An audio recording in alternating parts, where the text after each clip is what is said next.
Welcome into CBS Sports Presents Numbers Don't Lie, powered by Sofascore, where we talk the biggest names in the biggest games and also the biggest teams. And there's no team bigger right now in terms of form than Aston Villa. Up the Villans, they say in Birmingham. Michael Lahoud here with Nico Cantor. Nico, how impressed have you been with Aston Villa?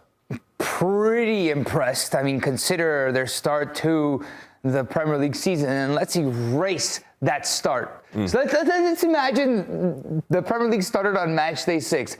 Villa would be top of the table. And I mean, still, if you give them odds to win, they're only 3% chance of winning the entire thing. So if you could just imagine them, they have gotten off to a good start, I think they'd be in a much better position than just 3% chance to win the whole thing. Look, I'm a big fan of Unai Emery. I'm so tempted to believe in them, and I know people back at Villa Park are going to question why I doubt this, because they have a big run of matches. Chelsea coming up, Arsenal coming up. That's why I'm pumping the brakes a bit. But you had mentioned it. When the season started, Nico, it wasn't looking good. They couldn't even find where the goal was. I mean, scoreless in 4 matches to start the season. They go to the Sunderland match, but after match day 5, look at what's happened. I mean, night and day difference, right? They found their form. They found the music to their football. And it's incredible to see the rise, because it's not only in this competition, it's in all competitions. But let's just consider the Premier League. It's a 7-game Premier League winning streak, 10 games in all competitions. To win 7 games in a row on the bounce in the Prem is not that common. It's actually quite impressive to put 7 wins back to back to back. And if you roll back the clock on the last several seasons, only a handful of teams have done it. In fact, last season, nobody did it.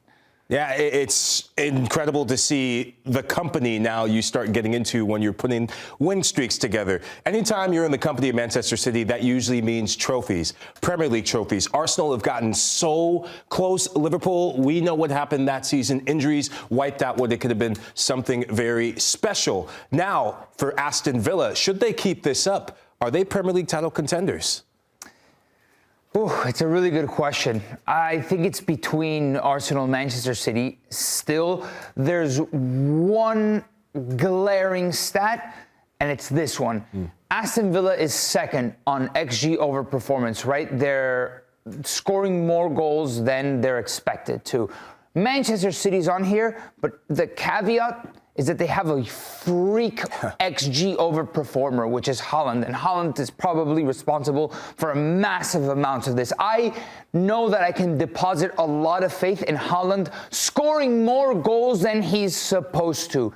Teams in the last couple of seasons that have won the Premier League, their XG over performance at best is like 3, only a couple goals. So in theory, right, this isn't sustainable. In theory, this isn't a winning formula for a Premier League season. Yeah, I'm excited to see how they manage in the bigger games they have coming up, because when you're winning games, when you put together a win streak, when you're playing out of your skin in terms of XG, teams tend to hone in on you. As I said, looking at the schedule, big games coming up, Premier League title contending, imprints sort of big games. But when we talk about Aston Villa, one of the players that we have to talk about is Morgan Rogers. Against Manchester United, Morgan Rogers was the best player in terms of finishing, the best player in terms of impact. And I didn't think he had his best game, but he's definitely having his best moment. And I think a star has been born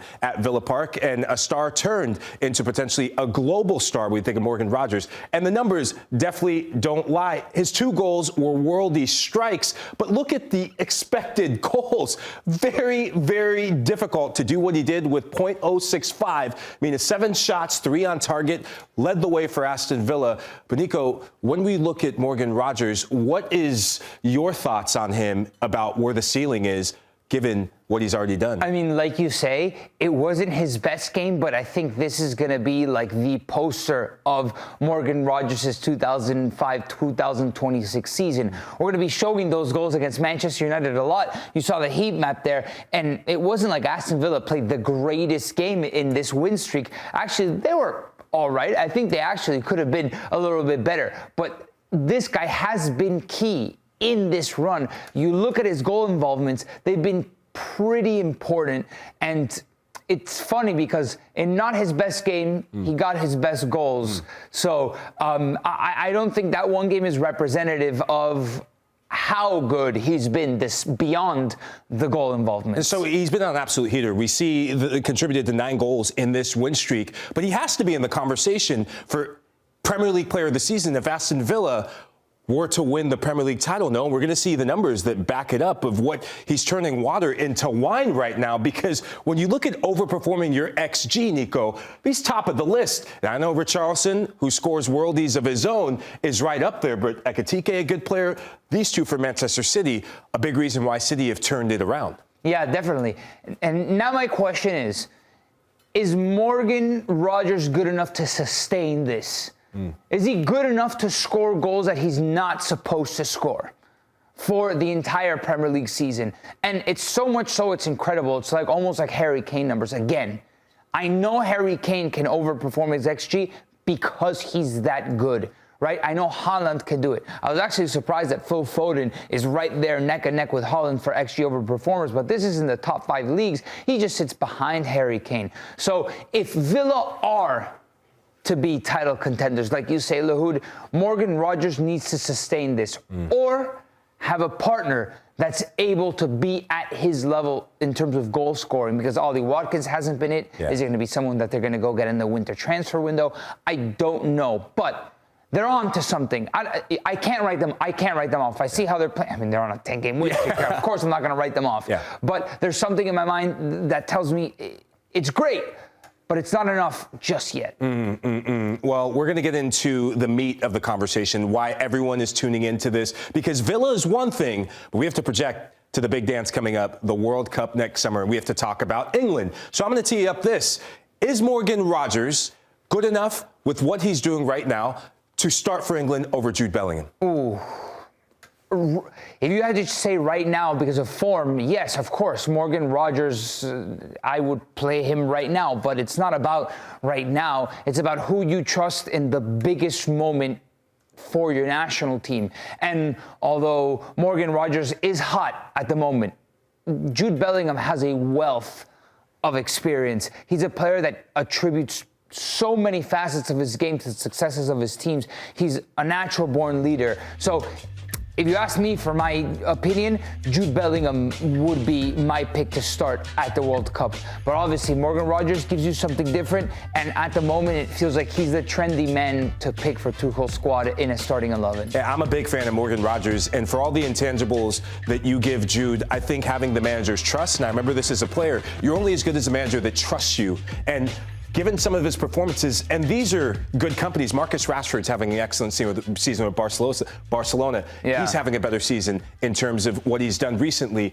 Is that Jude down there? He needs to pick it up, Nico. Phil Foden as well. He's back in the conversation for the England camp. But don't sleep on Mason Greenwood. If they were to gamble, I don't think they do, to bring him back into camp. Again, the y-axis aren't goals that you score.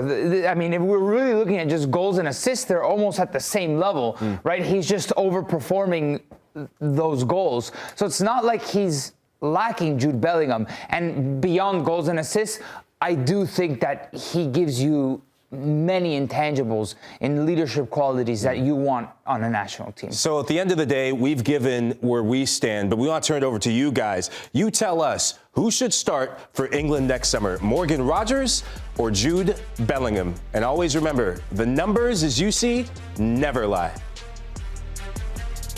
Hey, thanks for watching this video from Numbers Don't Lie. Be sure to catch our show every Monday at 5 p.m. on YouTube. And for news and insights from leagues all around the world, including Serie A, EFL, and all UEFA competitions, both men's and women's, don't forget to sign up for Paramount+.